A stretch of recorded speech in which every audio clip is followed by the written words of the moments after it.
जय हिंद। स्वागत है आप सभी का एक बार फिर से उजांग टाइम्स पर। आज चांद एक बार फिर से सुर्खियों में है। कुछ समय पूर्व चंद्रयान 3 को लेकर पूरे विश्व में चांद सुर्खियों में था, तो एक बार फिर से ये सुर्खियों में है। उसका कारण है सुपर ब्लू मून की घटना, जो कि एक आकाशीय घटना है। और ये घटना हमें इस वर्ष देखने को मिल रही, जो कि एक रेयरेस्ट घटना है, दुर्लभ घटना है, जो कि आकाश में ये घटित होती है। और इस समय चांद अपने सामान्य आकार से बड़ा दिखाई देता है। तो क्या ये नीला भी दिखाई देता है? इस पर आज हम बात करेंगे, क्योंकि नाम ही कुछ इस तरह से सुपर ब्लू मून 2023, जो कि अपने आप में एक महत्वपूर्ण आकाशीय घटना है। ये जो आकाशीय घटना है, ये भारत में अगर देखें तो रक्षाबंधन के पर्व पर दिखाई देगा, जहां ये एक बहुत बड़ा पर्व है। उसके साथ साथ चांद जो है भी जो है बड़ा होगा, यानी कह सकते हैं कि चंदा मामा पृथ्वी, जो कि हमारी माता है, और हम कह दें कि वो अपनी बहन से राखी बंधवाने यहाँ पृथ्वी की तरफ आकर्षित हुए हैं। तो रक्षाबंधन के पर्व पर ये हमें सुपर ब्लू मून दिखाई देगा। यानी कि जब मैंने आपको बोला कि पृथ्वी की ओर आकर्षित होंगे, तो इसका मतलब ये हुआ कि चांद और पृथ्वी के बीच की दूरी कम होगी इस समय। इसी के साथ ही आप यदि करंट अफेयर्स में अपनी नॉलेज को बहुत ज़्यादा बढ़ावा देना चाहते हैं, तो ओजांग एनी टाइम लर्निंग ऐप पर हमारा करंट अफेयर्स का आधारशिला का बैच चलता है, जो कि अभी कॉम्बो ऑफर में चल रहा है। सितंबर अक्टूबर मंथ की जो फ़ी है वो अब हाफ हो गई है एकदम। 500 रुपीज़ में सितंबर और अक्टूबर बैच की फीस है। आधारशिला बैच, इस बैच में ना केवल हम न्यूज़ को एनालिसिस करते हैं, बल्कि इससे किस तरह के क्वेश्चन यूपीएससी पूछने वाला है उसको भी डिस्कस करते हैं। आप इसका डेमो क्लास हमारे एनी टाइम ओजांग एनी टाइम लर्निंग ऐप पर जाकर देख सकते हैं, और आप इस बैच को परचेज करके, इस बैच को का सब्सक्रिप्शन लेकर अपने करंट अफेयर्स की नॉलेज को बहुत तेजी के साथ बढ़ा सकते हैं। इसी घटना पर बात करते हुए आगे हम लोग बढ़ते हैं कि ये जो सुपर ब्लू मून है, इसका जो टर्म आया वो कहाँ से आया। तो टर्म जो सुपर ब्लू मून का है, सुपर मून का जो टर्म आया, ये 1979 में एक एस्ट्रोलॉजर हुए, रिचर्ड नोले। इन्होंने इस चीज को पॉइंट आउट किया, the point when the full moon is the closest point its orbit around the earth. यानी कि जब फुल मून, यानी कि जब चांद पूरा होता है, पूरा जो पूर्णिमा वाला समय होता है, चांद पूरा होता है, उस समय जब closest point of its orbit around the earth की अगर मैं बात करूं, कि अपने ऑर्बिट में, कहाँ, अपने ऑर्बिट में, its orbit around the earth की अगर मैं यहाँ पे बात कर रहा हूँ, यानी कि अपने ऑर्बिट में पृथ्वी के सबसे नजदीक आ जाता है, तब ये घटना घटित होती है। The moons orbit is applique the it's follow Oval course around the earth.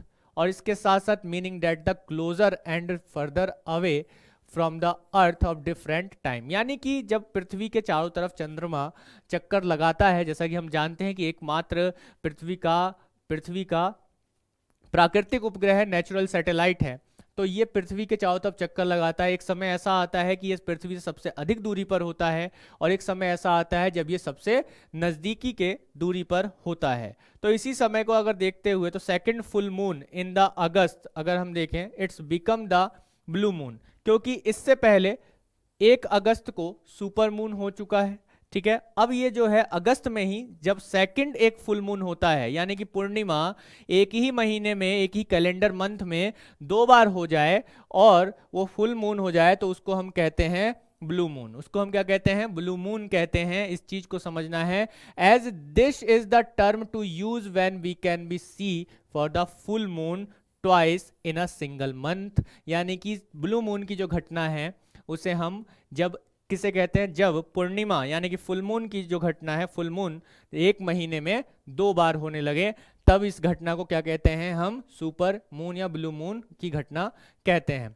इसके साथ ही इसमें क्या होता है कि चांद हमें सामान्य दिनों की अपेक्षा बड़ा दिखाई देता है। 14%, 14% ये बड़ा दिखाई देता है, और इसके साथ साथ ज़्यादा चमकता हुआ भी दिखाई देता है। तो ज़्यादा चमकता हुआ दिखाई क्यों दे रहा है? क्योंकि ये बहुत ज़्यादा पास आ जाता है पृथ्वी के, सबसे नज़दीक का समय है ये इस समय का, और अपने ऑर्बिट में सबसे नज़दीक आ जाता है, और ज़्यादा चमकता हुआ भी दिखाई देता है, जिसकी वजह से इसे सुपर ब्लू मून कहा जाता है। इस चित्र में आप इस चीज़ को बहुत अच्छे से समझ सकते हैं कि ये चंद्रमा का मार्ग है, जो पृथ्वी के चारों तरफ, ये एक इसका ऑर्बिट है, और पेरिजी वो घटना होती है जब सुपर मून की घटना होती है, यानी कि कह सकते हैं कि पृथ्वी के सबसे नज़दीक वाला जो पाथ होता है, चंद्रमा जब पृथ्वी के सबसे नज़दीक होता है तो उसे हम पेरिजी कहते हैं। ये सबसे नज़दीक वाला समय होता है। एक जो होता है उसे कहते हैं एपोजी। एपोजी जो है ये वो घटना है जब चंद्रमा